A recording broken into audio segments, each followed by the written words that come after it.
Un vero e proprio bazar della droga, teatro dello spaccio di cocaina e hashish, porta di ponte all'ingresso della centralissima via Atenea, ma anche la borgata marinara di San Leone, una organizzazione praticamente in mano a cittadini extracomunitari, tunisini, marocchini ed albanesi che poteva contare sull'appoggio non solo logistico di agrigentini.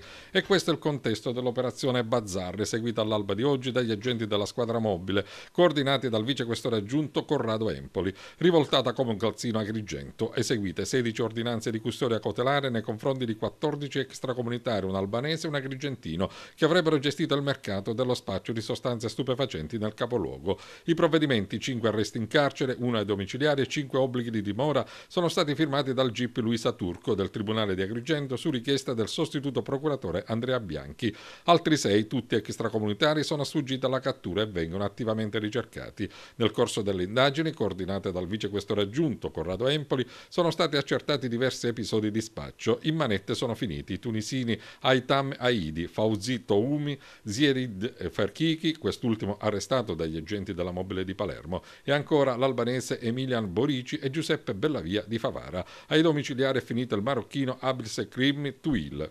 L'obbligo di dimora riguarda i marocchini Amin Talibrouda e Suafin Kajah e i tunisini Nizar Arabi e Walid Amemi, provvedimento quest'ultimo eseguito dalla mobile di Pisa. Per tutti l'accusa a vario titolo è di spaccio continuato di sostanze stupefacenti, hashish, eroina e metadone. Le indagini sono partite nell'inverno 2010, periodo in cui alcuni degli indagati avevano avviato una fiorente attività di spaccio nel triangolo Agrigento-Licata-Favara. In particolare nel capoluogo l'attività avveniva nelle piazze San Francesco e Marconi, stazione centrale, per poi nel periodo estivo spostarsi all'interno di Villa Pertina a San Leone.